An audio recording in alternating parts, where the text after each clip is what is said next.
Je corrige l'exercice 26 dont la page est entre la page 60 et 63. Des ions en prévention des caries. Les ions fluorure présents dans les pâtes dentifrice permettent de prévenir des caries dentaires.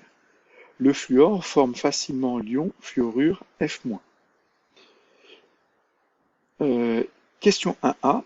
Écrire la relation entre le nombre de protons Z, la charge électrique élémentaire E et la charge Q du noyau d'un atome.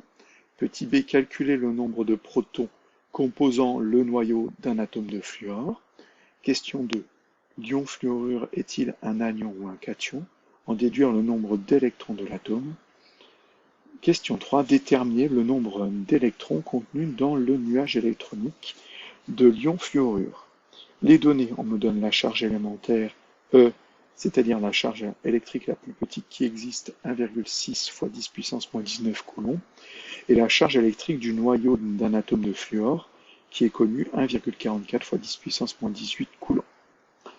Donc, écrire la relation entre le nombre de protons Z, la charge électrique E, et la charge Q du noyau de l'atome. Donc, la charge du noyau, c'est Q, qui va être égale à Z fois E. Pourquoi? Parce que Q, la charge du noyau, sera égale au nombre de protons fois la charge d'un proton, qui est E. Donc une formule assez logique, même si l'écriture vous semble un peu bizarre. B. Il est évident que quand on a une question 1A et 1B, les questions 1A et 1B sont liées. Calculer le nombre de protons composant le noyau d'un atome de fluor. Mais je reprends ma formule du dessus et on me demande de calculer le nombre de protons, c'est-à-dire Z. Il est évident que je vais devoir utiliser cette formule, vu que je suis dans la question 1B. Autrement dit, il faudrait que je connaisse la charge du noyau et la charge élémentaire. Ça tombe bien, je connais la charge élémentaire, qui est là, la charge du noyau, qui est là. Alors moi, je l'ai noté grand Q, là, elle est notée petit q, mais c'est la même chose. Avec le 6,3,2, je transforme cette formule pour avoir Z est égal à charge du noyau divisé par charge élémentaire, ce qui fait 1,44 fois 10 puissance moins 18 divisé par la charge élémentaire qu'on retrouve ici. Et je trouve 9, c'est-à-dire qu'il y a 9 protons. Il est évident ici que je dois trouver un nombre entier. Si jamais vous trouvez quelque chose très proche d'un nombre entier, vous arrondissez. On ne peut pas avoir 9,2 protons, c'est pas possible. C'est un nombre, comme un nombre d'élèves, il doit être entier. Question 2. Calculer le nombre de protons composant le noyau d'un atome de fluor. Donc, non, excusez-moi, je relis la question 1B. Question 2. L'ion fluorure est-il un anion ou un cation? En déduire le nombre d'électrons de l'atome. Attention au piège ici, c'est qu'on me parle dans un premier temps de l'ion, et ensuite on me demande d'en déduire le nombre d'électrons de l'atome.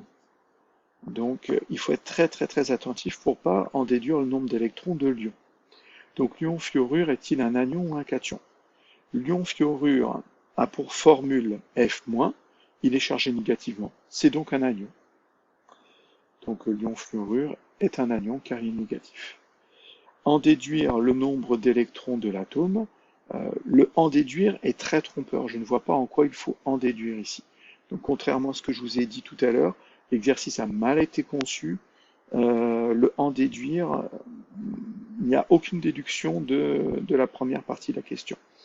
Le en déduire fait peut-être référence à la question 1, parce qu'on sait que l'atome de fluor possède autant d'électrons que de protons, parce qu'il est électriquement neutre. Vu qu'il possède 9 protons, il possédera 9 électrons. Question 3. Déterminer le nombre d'électrons contenus dans le nuage électronique, cette fois-ci de l'ion fluorure.